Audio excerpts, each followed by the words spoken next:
Bonjour. Comme c'est un peu les vacances, même comme c'est beaucoup les vacances, et comme je ne vais pas reprendre les webinaires avant le mois de septembre, je me suis dit que j'allais venir faire un petit tour ici sur ma chaîne YouTube et puis aussi sur les podcasts, histoire de vous parler et de raconter quelque chose de façon à garder un peu de vie dans la chaîne YouTube et dans le podcast. Et quoi de mieux que de vous raconter une histoire qui s'est passée en fin 1993 et début 1994, où il est question d'une croisade, pour ainsi dire, que j'ai accomplie contre la pornographie juvénile qu'il y avait au Danemark à cette époque. Alors, pour vous replanter un petit peu le décor, nous parlons donc de fin 1993, début 1994. À cette époque, il n'y avait pas vraiment Internet. Enfin, si, il y avait, mais c'était seulement aux États-Unis. C'était pas vraiment commercialisé. Il y avait juste un petit peu aux États-Unis. Et puis, il fallait un satellite pour les contacter. Il fallait des autorisations spéciales. Enfin, bref, c'était pas vraiment possible. Donc, on n'avait pas toutes les possibilités que l'on a aujourd'hui pour communiquer, pour tout ce qui est communication sans fil, communication par Internet, etc. Ce qu'il y avait, c'est ce que l'on appelait des BBS. BBS, c'est donc de l'anglais, une abréviation anglaise, qui veut dire Bulletin Board System, ce qui veut dire un tableau d'information. Bulletin Board System, Bulletin Board, c'est en fin de compte un espèce de tableau qu'on avait dans des entreprises, des trucs comme ça, où on épinglait des petits mots, des ordres, des dessins marrants, enfin bref. Donc c'est un tableau d'information. On dirait ça presque comme un mur aujourd'hui ou une page internet. Et dans ce système, dans ce tableau d'information, dans ce BBS, donc, on y trouvait des fichiers, des dossiers, des programmes, des logiciels, des photos, des sons, très peu de films parce que ça se faisait pas encore beaucoup à l'époque. Donc c'était plutôt des images, des animations, des textes, de l'information. Enfin bref, il y avait un peu de tout. Il y avait certains BBS qui étaient spécialisés dans certains domaines, comme le système OS2 qui était fait à l'époque, qui était un système d'exploitation fait par IBM. En fin de compte, OS2, il avait été fait par IBM et Microsoft en même temps, en coopération, et puis les deux ils se sont engueulés, et donc ils se sont séparés, ils ont développer chacun leur système, donc où IBM a gardé OS2 et Microsoft a donc développé Windows. Donc à cette époque, il y avait vraiment la guerre des systèmes d'exploitation, donc il y avait plein de fichiers dont on avait toujours besoin, qui étaient difficiles à trouver, donc on allait sur ces BBS pour aller chercher ces fichiers. Donc il fallait un modem, et puis avec ce modem, on appelait un autre et un logiciel spécial. Et donc, avec ce modem, on appelait par la ligne téléphonique. Donc, on n'avait pas l'ADSL ou le Numéris ou ce que vous voulez. Donc, par la ligne téléphonique, on appelait un ordinateur lointain qui avait ce BBS. Et puis, on naviguait au travers d'un écran. On naviguait de département ou d'endroit à endroit dans ce BBS. Et on pouvait télécharger les fichiers ou les dossiers dont on avait besoin. Alors, comme les communications téléphoniques, à cette époque, ça coûtait la peau des fesses. Ce qu'on faisait, et que les modems, c'était quand même relativement lent, donc ce qu'on faisait, c'est que chaque BBS avait une liste de fichiers, ça s'appelait généralement file list, une liste de fichiers en danois, et donc on pouvait télécharger cette liste, et c'était donc la liste de tous les fichiers qui étaient sur le BBS et où on pouvait les trouver. Donc on pouvait télécharger le fichier, fermer la communication, puis après sur son ordinateur on pouvait regarder la liste des fichiers pour voir s'il y avait des fichiers qui nous intéressaient. On pouvait les cocher et puis après on savait exactement où ils étaient dans le BBS, donc on pouvait aller directement là où on voulait télécharger le fichier, le télécharger et puis éteindre. Comme ça faisait moins de temps, on gagnait du temps et donc de l'argent.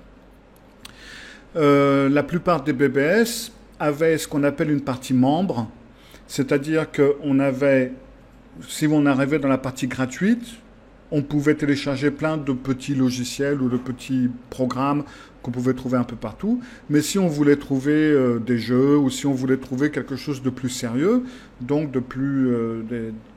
les fichiers dont on avait le plus besoin. Généralement, ces fichiers-là, ils étaient dans un endroit membre et il fallait payer le BBS pour devenir membre. Et dans ce cas-là, on pouvait avoir accès à la partie membre et télécharger ce qu'on voulait. Sans ça, on pouvait voir les fichiers, mais on ne pouvait pas les télécharger. Donc, un jour, j'avais donc téléchargé une liste dans un fichier qui s'appelait Greve, BBS. Alors, Greve, c'est une ville au Danemark, sur l'île de Seeland. Et donc, j'avais téléchargé une liste de fichiers, et j'étais en train de la regarder à la maison, j'avais imprimé la liste, et puis j'étais en train de jeter un œil pour voir s'il y avait des trucs dont j'avais besoin.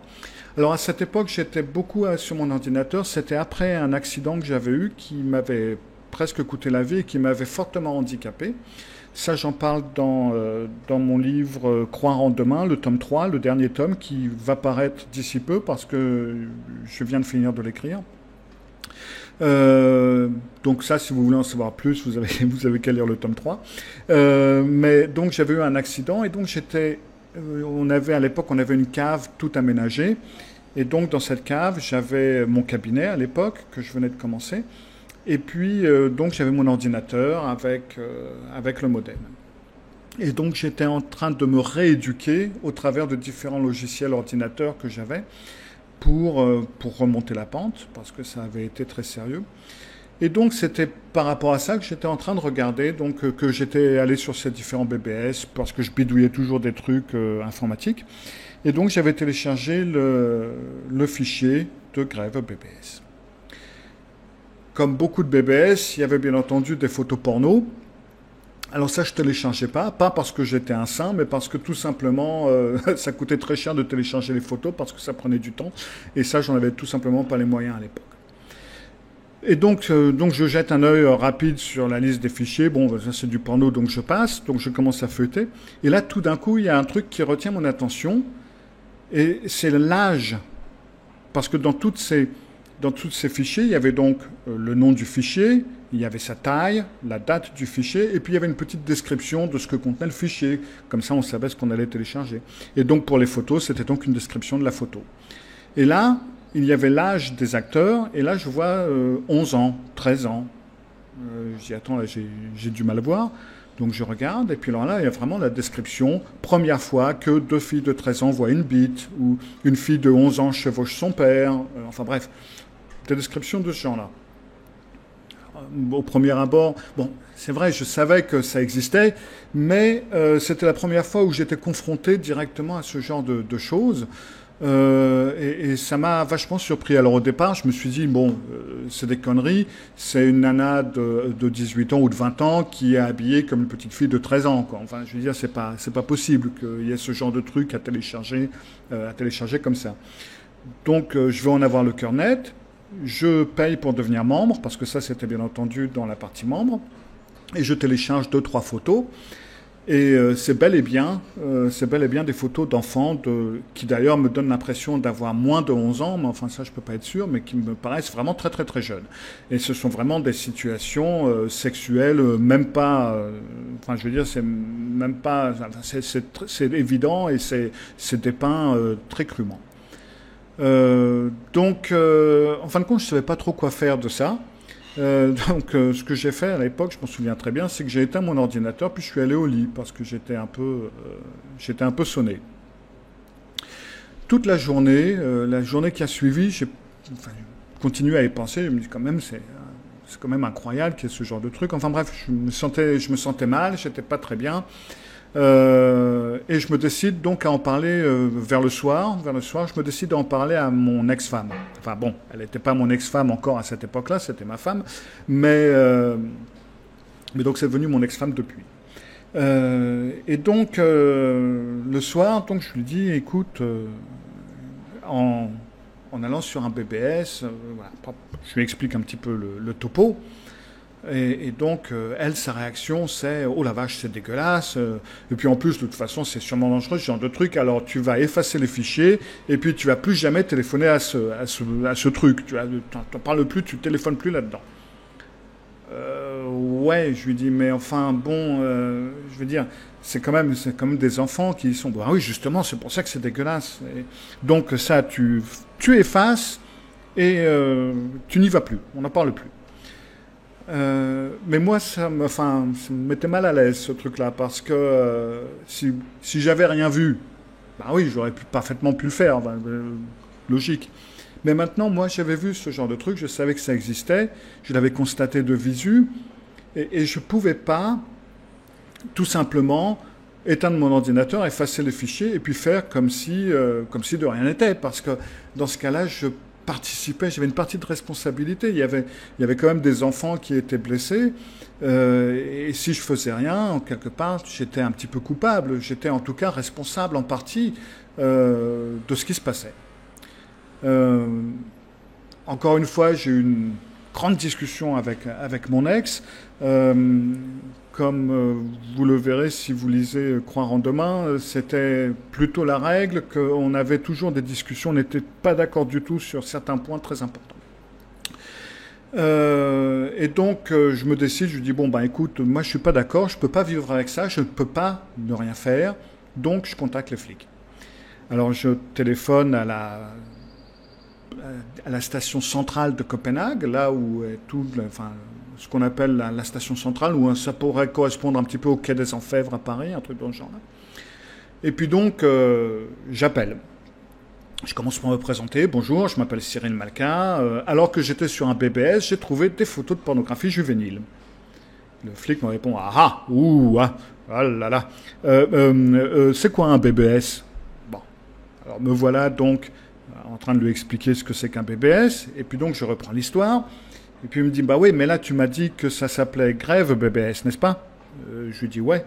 Bon, bah, dans ce cas-là, il faut contacter la police de Grève, parce que c'est pas la police de Copenhague qui va s'occuper de ça. Ok, il me donne le numéro, j'appelle la police de Grève, je commence à me présenter. Bonjour, je m'appelle Cyril Malka, et alors que j'étais sur un BBS, j'ai trouvé des photos de pornographie juvénile. Ouh, me répond le policier. C'est quoi un BBS? Mais c'est pas possible, ils apprennent quoi à l'école, ces mecs-là? Donc, j'y reviens de mon explication, je donne le numéro de téléphone du BBS, et puis le mec me dit, ah oui, mais attends, le numéro de téléphone, là, même si le BBS s'appelle Grève BBS, le numéro de téléphone du BBS, il est à Copenhague, il n'est pas à Grève. Donc, il faut téléphoner non pas à la station centrale de Copenhague, comme tu l'as fait, mais à la station de police qui est aux environs de l'endroit où est ce BBS. Il me redonne le numéro de téléphone, et c'est ce que je fais. Je vous passe la communication qui suit, où je commence à expliquer que j'ai vu de la pornographie juvénile en téléphonant à un BBS. Qu'est-ce que c'est qu'un BBS? Explication. Et puis, il me dit, bon ben écoute, il note, et puis je te rappelle. Quelques temps plus tard, c'est la police de Hamar, parce qu'à l'époque j'habitais l'île d'Hamar, qui est en fin de compte aux environs de Copenhague. Ça fait partie de Copenhague, c'est là où est l'aéroport de Copenhague, il est sur l'île de Hamar. Ça s'appelle A-M-A-G-E-R, mais ça se prononce Hamar. Et donc, après avoir expliqué aux policiers d'Hamar ce que c'était qu'un BBS, il me dit, bah ouais, mais là, le truc, c'est que là, en fin de compte, tu parles avec la police qui s'occupe du maintien de l'ordre. La police avec laquelle tu dois parler, c'est la police criminelle. C'est elle qui s'occupe de ça. Et pour parler à la police criminelle, il faut téléphoner à la station centrale de Copenhague. En fin de compte, là où j'avais commencé mon truc le matin. Donc j'avais tourné en rond pendant toute la journée. J'avais eu l'impression, enfin je croyais à cette époque, qu'il me suffisait de téléphoner à la police pour que les mecs, ils envoient 3 ou 4 officiers de police qui défoncent la porte de l'appartement du mec, qui lui prennent son ordinateur, peut-être qu'ils lui mettent une rouste aussi, et puis confiscation de l'ordinateur, et puis etc. Mais j'avais vraiment pas dans l'idée qu'on allait m'envoyer de service en service pendant toute la journée. Je trouvais ça un petit peu très étonnant. Et donc, je vous passe un petit peu les communications téléphoniques que j'ai eues après coup, parce qu'il y en a quand même eu pas mal. Mais après plusieurs jours, un inspecteur de la police criminelle me téléphone et me remercie beaucoup du travail que j'ai fait. Et puis il me dit, mais oui, mais je connais bien Grève BBS, c'est un jeune homme très bien sous tous les rapports, raisonnable, sympa, gentil, etc. Et le truc, c'est qu'il ne vend pas de pornographie juvénile. Et tant qu'il ne la vend pas, c'est autorisé par la loi danoise. Alors, ce qui se passe là, c'est que à cette époque, la loi danoise est faite de façon à ce qu'il est interdit de produire de la pornographie juvénile, il est interdit de la vendre et il est interdit de l'acheter. Mais vous êtes autorisé à la posséder et bien entendu à l'échanger tant qu'il n'y a pas échange d'argent. Parce que s'il y a échange d'argent, dans ce cas-là, c'est de la vente. Et ça, par contre, c'est illégal. Alors, il faut savoir que jusqu'en 1984, la pornographie juvénile était totalement autorisée au Danemark. C'était des choses qui étaient vendues dans n'importe quel sex shop et qui étaient achetées par n'importe qui. C'était totalement autorisé. Il y a eu des pressions qui avaient été faites, entre autres, par la communauté européenne, ou par le marché commun, comme ça s'appelait à l'époque, justement pour que ça s'arrête. Et je me souviens qu'il y avait eu des programmes à la télévision lorsque la loi avait été durcie, parce que au Danemark il n'y a absolument aucune censure sur la pornographie, donc toute pornographie est autorisée et la pornographie juvénile était également autorisée. Et lorsque la première loi est passée qui a interdit la production, la vente et l'achat de pornographie juvénile, ça a fait tout un boxon au Danemark, même la police n'était pas d'accord. Parce que dans une interview, par exemple, il disait bah oui, mais on ne peut pas décider de la vie sexuelle des gens. Si les gens sont excités par ce genre de choses, ce n'est pas à nous, l'État ou la police, de décider ce qu'une personne trouve excitant. Et alors donc quand on leur dit ouais mais attendez, ça risque de coûter quand même la vie à pas mal de trucs. Bah oui mais non, parce que ils préfèrent que ce soit un enfant ou deux dont la vie va être détruite par faire de la pornographie juvénile, plutôt que la personne qui lit ce genre de livre aille dans la rue agresser un enfant. Oui, mais là, c'est quand même une agression. Oui, mais c'est une agression de un ou deux enfants plutôt que plus. Donc, autant l'autoriser. Et c'est pour ça qu'ils n'étaient pas d'accord sur le fait que la pornographie juvénile commence à être restreinte, donc où il était interdit de produire, de vendre et d'acheter. Et alors là, on parle donc le Danemark, on parle donc d'un pays où un enfant n'a pas le droit de travailler. À l'époque, il n'avait pas le droit de travailler, de courir avec les journaux, ce que vous voulez, les petits boulots qu'ils pouvaient avoir. Ils n'avaient pas le droit de travailler avant l'âge de 13 ans, mais la pornographie juvénile était donc autorisée. C'était l'une des choses un petit peu kafkaïennes du Danemark à l'époque. Donc la loi avait été durcie du fait où il était interdit de produire, de vendre et d'acheter, mais ce qui se passait là était totalement légal parce que même si on payait pour devenir membre, on ne payait pas pour télécharger ces photos-là. On payait pour devenir membre et pour télécharger n'importe quel autre fichier qui était disponible. Donc il n'était pas question de vente de pornographie juvénile, il n'était pas question de donner ou d'acheter. Et puis le fait de télécharger, ça correspondait un petit peu à un échange, à faire une copie sur son propre ordinateur. Donc c'était parfaitement légal. Quand j'ai reçu cette nouvelle, ça m'a quand même filé un coup. Et donc j'en ai reparlé à mon ex-femme.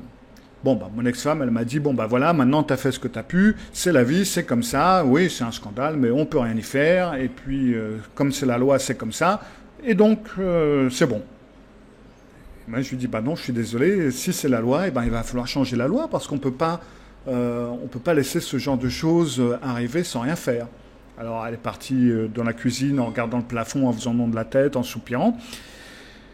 Et puis donc, je suis entré en guerre. Alors, à cette époque, j'étais régulièrement interviewé dans les journaux, j'écrivais pas mal d'articles, etc. C'était surtout dans le domaine sectaire.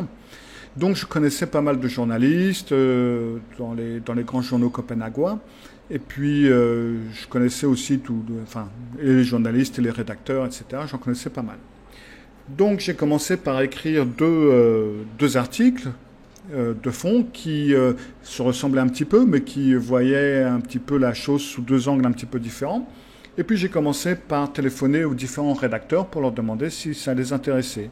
Alors, la façon dont ça fonctionnait, c'était que d'abord j'écrivais un article, peu importe sur quoi. Ensuite, je contactais le rédacteur du journal auquel je pensais que ça allait le plus correspondre à leur ligne. Je téléphonais, puis je leur disais, ben voilà, j'ai écrit un article sur ceci, cela, est-ce que ça t'intéresse ? Et donc là, le rédacteur pouvait me répondre, ben ouais, ça m'intéresse, envoie. Ou alors il pouvait dire, ben non, je suis désolé, c'est pas en ce moment, ça ne m'intéresse pas. Ou alors il pouvait dire, ouais, ça m'intéresse, mais j'ai déjà ce qu'il me faut. Enfin bref. Et puis après, ça marchait comme ça. L'un des premiers journaux auxquels j'ai téléphoné, il s'appelait le Berlingske Tidende. Il s'appelle toujours comme ça parce qu'il existe toujours. Un journal conservateur qui était pas mal à l'époque. Notez bien le à l'époque. Et puis, donc, je parle à la rédactrice que je connaissais. Et puis, je lui dis, tiens, bonjour, c'est Cyril. Comme il y a pas mal de pornographie juvénile sur les BBS, j'ai écrit donc un article sur le sujet pour relancer le débat. Puis elle me dit, oh non, c'est dégueulasse, je ne veux pas écrire sur ce sujet. Je dis, oui, je sais, je comprends bien, c'est dégueulasse. C'est justement pour ça que j'ai écrit un article contre la pornographie. Non, je ne peux pas supporter d'en parler, c'est trop dégueulasse, je ne peux vraiment pas parler de ce genre de truc. Ouais, mais attends, même si toi tu ne peux pas en parler, c'est quand même important de... Non, je ne veux pas de cette cochonnerie dans mon journal, au revoir. Paf, elle me raccroche au nez. Pour raccourcir un petit peu l'histoire, je contacte plusieurs journaux avec qui je travaillais et la plupart d'entre eux ne veulent pas ou n'osent pas. Un de ceux qui m'a le plus marqué, c'était le journal Christlich Dagblad, c'était le journal chrétien. Et puis, je contacte donc le rédacteur qui à l'époque s'appelait Nils Gundan. Et puis je lui explique le truc, et puis il me dit, ouais, maintenant ton problème c'est que quand tu écris des articles, toi c'est toujours un petit peu entre le scoop, la nouvelle, et puis le débat, quoi. Donc je pense qu'il vaudrait mieux que je t'envoie un journaliste qui te fasse une interview, et puis que ça paraisse comme un article, plutôt qu'un de tes articles. Et puis après, toi tu pourras toujours envoyer tes articles à la suite, une fois que le débat est lancé. Une bonne idée. Et puis donc il me retéléphone une petite heure plus tard, totalement sonné. Il me dit, je comprends pas, les journalistes à qui j'ai parlé n'étaient pas intéressés du tout. Ils disaient que ouais, ils savaient que ça existait, mais ça les intéressait pas, quoi. Donc il n'y avait pas de nouvelles là-dedans, c'était une vieille nouvelle, tout le monde savait que ça existait, donc on n'en parle pas. J'étais totalement sonné, surtout venant d'un journal prétendu chrétien. Et donc, comme ça, de fil en aiguille, la plupart des journaux avec qui je parle, certains étaient un peu intéressés, mais n'osaient pas prendre l'article parce qu'ils ne voulaient pas du débat. Il faut comprendre que ce débat touchait un espèce de droit fondamental au Danemark, c'est donc cette liberté sexuelle et cette pornographie sans censure. Et les médias ne voulaient pas être le premier à vouloir parler, demander d'une censure quelle qu'elle soit.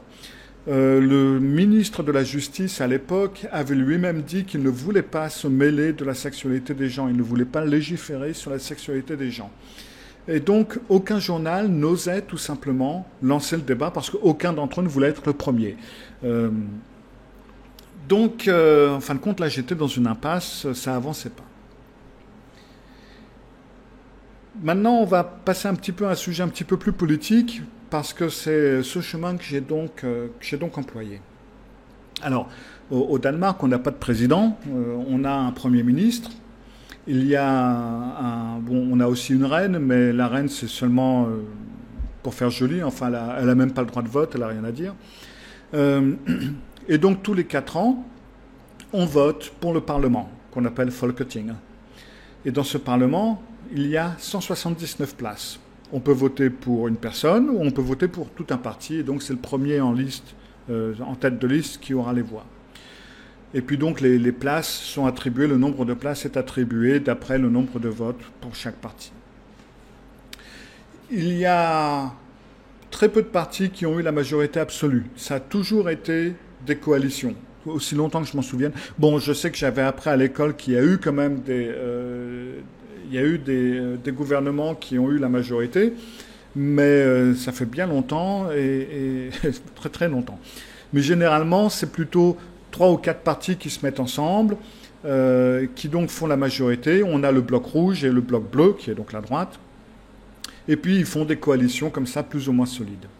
À cette époque, c'était le Parti socialiste qui avait la tête de liste, enfin qui avait le Premier ministre, c'était Poul Nyrup Rasmussen. Et donc, ce Parti socialiste ne pouvait pas avoir la majorité lui-même, et il était donc en coalition avec un parti qui s'appelle Radical Venstre, les radicaux de gauche, qui d'ailleurs faisait partie de plusieurs gouvernements de droite auparavant. Ça a toujours été, malgré leur nom, ça a toujours été un parti centriste qui alternait ou à gauche ou à droite, ça dépendait un petit peu de quel cul ils pouvaient lécher. Et en ce moment, je crois qu'ils sont plus de gauche. Mais bon, ça dépend un petit peu de comment le vent tourne. Et puis il y avait Christlich Folkeparti, qui était un parti chrétien, qui d'ailleurs avait aussi fait partie d'un gouvernement centre-droite auparavant, et qui donc en ce moment faisait partie du centre-gauche. Le Premier ministre de l'époque, Poul Nyrup Rasmussen, était considéré un petit peu trop de droite par la plupart des mecs de gauche, donc il avait fait un gouvernement qui était plutôt centriste, centre-gauche. Et à cette époque, le bloc rouge, donc le bloc du Premier ministre, n'avait la majorité qui tenait qu'à une seule voix. Ça avait vraiment été un truc très serré. Et jusqu'ici, on avait eu plusieurs gouvernements de droite au Danemark. Et c'était le premier gouvernement de gauche depuis. Ah, c'est pas vrai, il y avait eu Paul Aukenfer. Donc, mais il n'avait pas tenu longtemps. Mais enfin bref, c'était un gouvernement qui tenait vraiment qu'à un seul fil. Et il faut savoir qu'au Danemark, s'il y a un vote au Parlement et que le Premier ministre perd le vote, s'il vient en minorité, eh ben le Premier ministre est obligé de sauter. C'est donc pour ça que généralement le Premier ministre ne vote pas lui-même. Donc il manque en plus de ça une voix supplémentaire, si on veut dire c'est comme ça. Et je me suis souvenu que dans ce parti chrétien, qui avait à l'époque 4 sièges au Parlement, il y avait une femme qui s'appelle toujours Merete Due Jensen, et qu'elle avait vraiment pris la pornographie juvénile comme cheval de bataille. Elle luttait vraiment contre ce fléau, et elle luttait également contre le tourisme le tourisme pédophile. Elle trouvait qu'il nous fallait avoir une influence en Thaïlande pour les obliger à changer de point de vue. Enfin bref, elle était très impliquée dans tout ce qui était pornographie juvénile, etc. Je l'ai donc contactée en lui expliquant l'affaire. Et le même jour où je l'ai contactée, elle est arrivée avec un journaliste de son parti, qui travaillait pour son parti. Et puis je lui ai tout expliqué. Donc je lui ai expliqué la facilité, je lui ai montré, tout simplement. On a été en ligne et je lui ai montré comment ça se passait. Et puis je lui ai donné tout le matériel que j'avais, donc les photos, les articles que j'avais écrits pour lui donner des arguments et tout et tout. Et elle est entrée en route, elle s'est mise au travail. En même temps, j'ai contacté le journal qui s'appelait Actuelt, qui n'existe plus depuis 2001, je crois. C'était un journal qui était financé en grande partie par le Parti socialiste danois.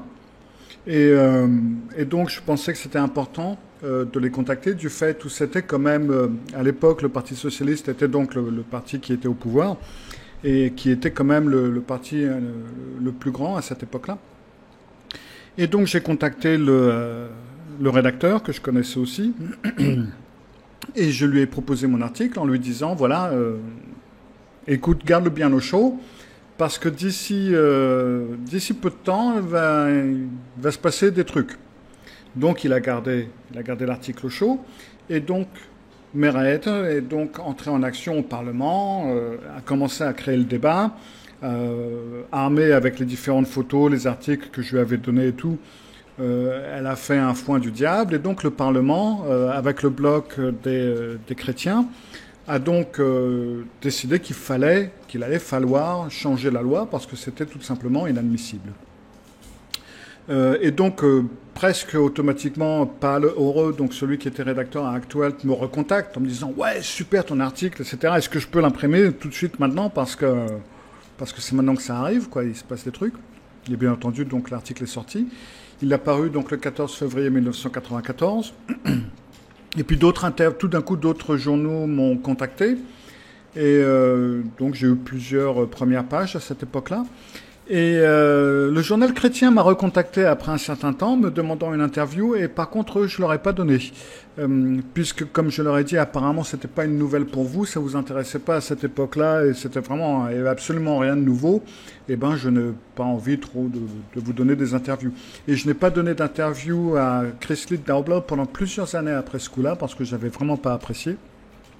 Je crois que j'ai recommencé à accepter des interviews avec eux aux environs de l'an 2000, en fin de compte. Donc, j'ai vraiment tenu plusieurs années.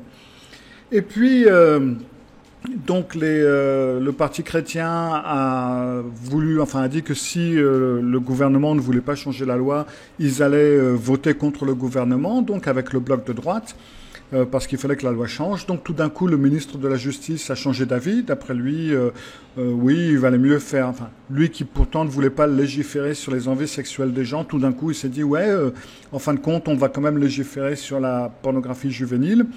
Et donc, désigner avoir ou être propriétaire d'un certain nombre de photos ou de matériel est donc déclaré comme illégal. Donc la loi a été changée et à partir de ce jour-là, 1994, donc la possession d'un grand nombre de matériel pornographique juvénile était donc déclarée comme illégal. Malheureusement, le BBS, à cette époque, le BBS de grève, le BBS, n'avait pas suffisamment de photos en ligne pour que ce soit déclaré comme illégal. Je crois qu'il y en avait une dizaine ou une quinzaine. Donc, c'était pas suffisant, donc il est passé au travers. Donc, quelque part, Meret et moi, on était un petit peu déçus parce qu'on avait espéré que les choses soient plus restrictives, mais le premier pas était fait, c'était le pas le plus difficile. Ce qui était difficile, c'était de faire juger la possession de pornographie juvénile comme illégale. Après, c'est une question de nombre. Alors bien entendu, au départ, c'était un grand nombre, et puis petit à petit, on s'est dit que ce serait plus facile de restreindre petit à petit la quantité déclarée comme légale et illégale. Une fois que le premier pas était fait, après, c'était plus facile. Et c'est exactement ce qui s'est passé. Depuis 2009, la loi a été encore durcie et maintenant la possession de matériel pornographique juvénile, peu importe le nombre, c'est aujourd'hui donc déclaré illégal au Danemark. Il nous aura quand même fallu attendre une vingtaine d'années avant que les choses changent, mais enfin bon, ça a quand même été quelque chose qui a mené à un résultat. Alors voilà, c'était un petit peu l'histoire de cette fameuse croisade. J'ai vraiment pas pensé à la raconter avant. Je l'avais même pas mis dans mon tome 3 de Croire en demain. Maintenant, je vais le faire parce que j'ai déjà écrit l'article, donc je peux le modifier un petit peu et rajouter un chapitre. Mais c'était vraiment pas quelque chose auquel j'avais pensé expliquer ou dire, parce que c'est juste quelque chose que j'avais fait à l'époque. Mais c'est vrai que ça a quand même eu son importance sur toute une société et sur la vie de beaucoup d'enfants, du moins je l'espère. Voilà, c'était un petit peu une petite vidéo, un petit podcast pour vous aider à supporter ma longue absence de cet été. Logiquement, mon livre Croire en demain 3 devrait sortir d'ici quelques temps maintenant. Il lui suffit de passer la rédaction, la correction et l'impression. Donc, gardez un œil sur ma page personnelle, cyrilmalka.fr. Là, vous y retrouverez l'article, d'ailleurs, avec les photos et puis quelques autres détails sur la pornographie juvénile, et puis sur Croire en demain et sur d'autres choses que je fais. Sans ça, je vous dis bonnes vacances, bonne continuation si vous êtes en vacances, ou bonne journée. Et puis, on se revoit en tout cas au mois de septembre où je recommencerai mes webinaires. À bientôt, au revoir.